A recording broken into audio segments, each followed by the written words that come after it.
சற்று முன் கிடைக்கப்பெற்ற மிக மிக முக்கியமான செய்தி ஒன்று வெளியாகி உள்ளது.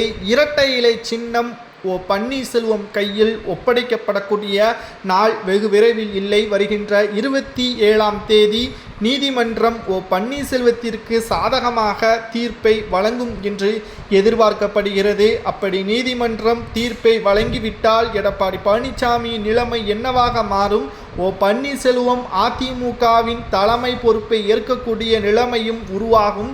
அதிமுக பாஜக கூட்டணி தொடருமா அல்லது பாஜக அதிமுக கூட்டணியிலிருந்து விலகி அதிமுக தமிழக வெற்றி கழகத்துடன் கூட்டணி வைப்பதற்கான ஏற்பாடுகளை ஓபிஎஸ் அவர்கள் செய்வாரா என்ற அனைத்து தகவல்களுக்கும் இறுதியான முடிவு நீதிமன்றம் வழங்கக்கூடிய அந்த தீர்ப்பு தான். பன்னீர்செல்வம் கையில் இரட்டை இலை சின்னம் ஒப்படைக்கப்படும் என்ற தீர்ப்பு வந்தால் மட்டும்தான் ஒட்டுமொத்த அதிமுகவின் தொண்டர்களும் ஓபிஎஸ்ஸிற்கு சாதகமாக செயல்பட முடியும். இல்லை என்றால் அதிமுக தோல்வியடைவது உறுதிதான் என்ற தகவலும் சமூக வலைதளங்களில் வைரலாக பரவி வருகிறது. 2026 சட்டசபை தேர்தல் என்பது அதிமுகவிற்கும் திமுகவிற்கும் கிடையாது. ஏனென்றால் 4 முனை போட்டி, ஓட்டு சதவீதம் முழுக்க வேறுபடும். இதில் பாஜகவும் அதிமுகவுடன் கூட்டணி வைத்திருக்கிறது.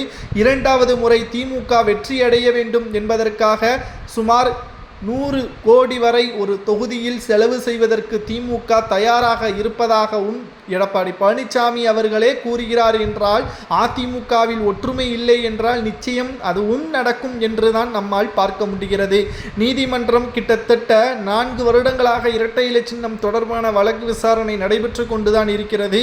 பல வழக்குகளை ஓபிஎஸ் அவர்கள் தொடர்ந்துள்ளார். இறுதியாக நீதிமன்றம் கொடுக்கின்ற ஒற்றை தீர்ப்பு ஒட்டுமொத்த அதிமுகவின் தலைமையை மாற்றுமா அல்லது எடப்பாடி பழனிசாமி கையில்தான் அதிமுகவின் தலைமை கிடைக்குமா என்பதை வருகின்ற 27ஆம் தேதி தெரிய வரும். ஆனால் ஓபிஎஸ்ஸின் வழக்கறிஞர் ராம்குமார் அவர்கள் கூறுவது என்னவென்றால், இரட்டை இலை சின்னம் தொடர்பாக ஓபிஎஸ்ஸிற்குத்தான் சாதகமாக தீர்ப்பு வரும் என்ற தகவலை நம்மால் பார்க்க முடிகிறது.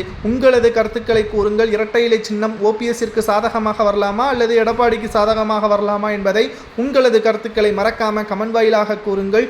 குறிப்பாக நமது சேனலுக்கு சப்ஸ்கிரைப் மற்றும் லைக் பண்ணிருங்க.